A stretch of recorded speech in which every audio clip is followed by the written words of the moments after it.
இறைவனை நோக்கி மன்றாடுவோம். என்னை அல்லாமல் உங்களாலே ஒன்று செய்து கொள்ள முடியாது என்று சொல்லி போன எங்கள் இறைமகனார் கர்த்தராகிய இயேசு கிறிஸ்துவே, இந்த வேளையிலும் கூட உம்முடைய சகாயத்தை நாடினவர்களாக நாங்கள் வந்திருக்கிறோம் ஐயா. நீர் எங்கள் வாழ்க்கையை பக்குவப்படுத்த வேண்டுமாய் நாங்கள் மன்றாடுகிறோம். இதை நாங்கள் கேட்டு மகிழ, இதை நாங்கள் பாடி மகிழ, இதை சிந்தித்து இன்புற, எல்லாவற்றுக்கு மேலாக கேட்டவைகளை நாங்கள் கடைபிடித்து ஒழுக, உமக்கு பிரியம் உண்டாக வாழ எங்களுக்கு அனுக்கிரகம் செய்யும். இயேசுவின் மூலம் பிதாவே, ஆமென்.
கிறிஸ்துவுக்குள் அருமையானவர்களே, இந்த நிகழ்ச்சியை பாருகின்ற உங்களுக்கு எங்களுடைய அன்பின் வாழ்த்துக்கள்.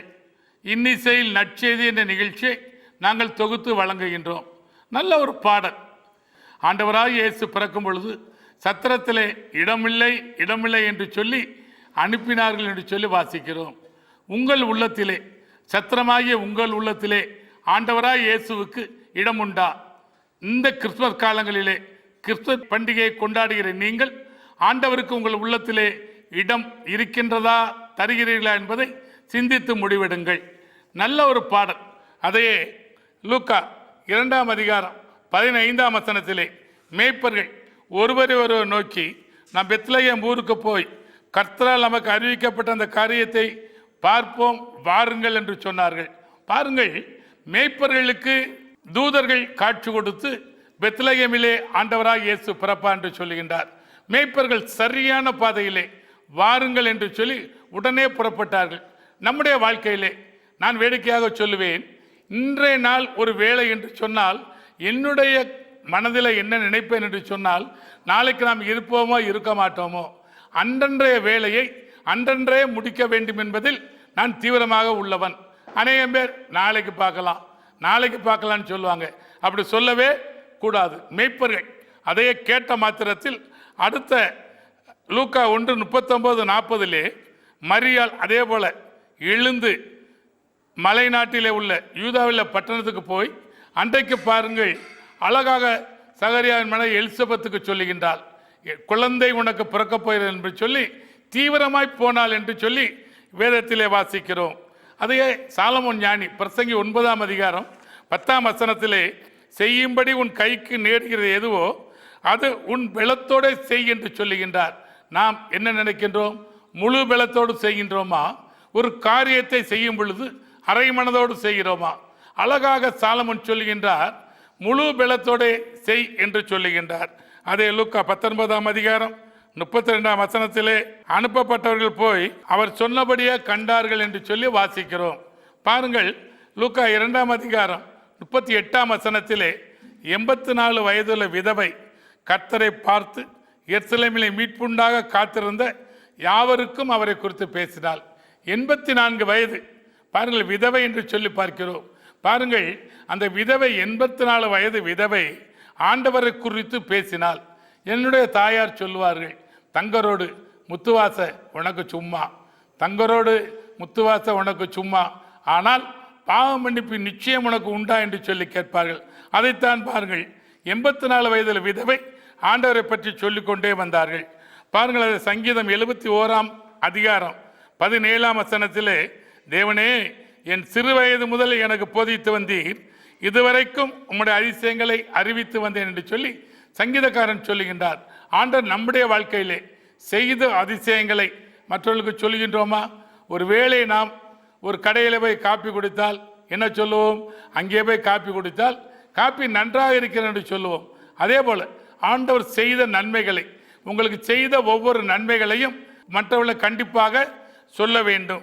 அதே சங்கீதம் 71ஆம் அதிகாரம் 18ஆம் வசனத்திலே, இப்போது தேவனே இந்த சந்ததிக்கு உமது வல்லமையையும் வரப்போகிற யாவருக்கும் உமது பராக்கிரமை குறித்து நான் அறிவிக்கும் அளவும் முதிர் வயது வரைக்கும் என்னை கைவிடாதே என்று சொல்லுகின்றார். சங்கீதக்காரன் அழகாக சொல்லுகின்றார், முதிர் வயது வரை என்னை கைவிடாதிரும் ஆண்டவரே என்று சொல்லுகின்றார். ஏசாயா மிக அழகாக சொல்லுகின்றார், நான் உன்னை தாங்குவேன், ஏந்துவேன், சுமப்பேன், தப்புவிப்பேன் என்று சொல்லுகின்றார். உங்களை தாங்கி ஏந்தி சுமந்து தப்புவித்து இந்த ஆண்டு 11 மாதங்களை கடந்து 12வது மாதத்தை காண செய்த கிருபைக்காக நம் ஆண்டவருக்கு நன்றி சொல்லுகின்றோமா? நம்மை விட பரிசுத்தவான்கள், நீதிமான்கள் இந்த நாளை காணாவிட்டாலும் உங்களையும் என்னையும் இன்றைக்கு உயிரோடு வைத்திருப்பார் என்று சொன்னால் ஆண்டவருக்கு எத்தனை கோடி நன்றி சொல்ல வேண்டும்.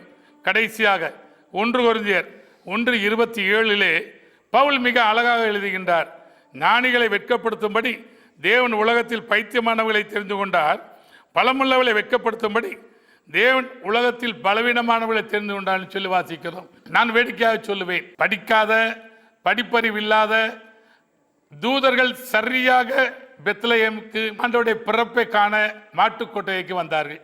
படித்த மேதாவிகள், அறிஞர்கள், வேத பண்டிதர்கள் நட்சத்திரம் அவர்களை வழிகாட்டுவதற்காக நட்சத்திரத்தை ஆண்டவர் கொடுத்தார்.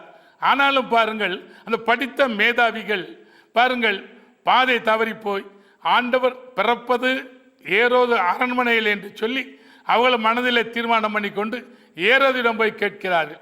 பாருங்கள், 3 வயதுக்கு குறைவான பிள்ளைகளை அனைவரை அன்றைக்கு கொண்டெடுத்தான் சொல்லி வாசிக்கிறோம். அதைத்தான் சொல்கிறார் பவுல். ஞானிகளை வெட்கப்படுத்தும்படிக்கு உலகத்தில் பைத்தியமானவர்களை தெரிந்து கொண்டார்னு சொல்லி ஆண்டவர் தன்னுடைய சீடனாக படிக்காத அந்த மீன் பிடிக்கிறவர்களைத்தான் ஆண்டவர் தெரிந்து கொண்டார். இன்றைக்கும் எனக்கு படிப்பு இல்லையே, எனக்கு அவ்வளோ ஞானம் இல்லையே என்று சொல்லி நீங்கள் கவலைப்பட்டால் இதே வசனத்தை ஏற்றுக்கொள்ளுங்கள். ஞானிகளை வெட்கப்படுத்தும்படியாக உங்களை ஆண்டவர் பயன்படுத்துவார். இந்த நிகழ்ச்சியை பார்த்த உங்களுக்கு எங்களுடைய அன்பின் வாழ்த்துக்கள். நீடிய பொறுமையாக இருந்து ரெட்டிப்பான ஆசீர்வாதத்தை பெற்றுக்கொண்ட யோபு வாழ்க்கை வரலாறு. மாமியாரோடு ஒட்டி கொண்டு உம்முடைய ஜனம் என்னுடைய ஜனம், நீர் மறிக்கும் இடத்திலே நானும் மறிப்பேன் என்று சொன்ன ரூத் வாழ்க்கை வரலாறு. பாதை தவறி போய் மீண்டுமாய் வந்த யோனா வாழ்க்கை வரலாறு. பரபாஸ் வாழ்க்கை வரலாறு. மிஷினரிகள் ராக்லண்ட் ஸ்வார்ட்ஸ் ஆகியோருடைய வாழ்க்கை வரலாற்றை குறைந்த செலவிலே 20 பேரை கொண்டு உங்கள் பகுதியில் வந்து ஊழியத்தை செய்ய நாங்கள் காத்திருக்கின்றோம்.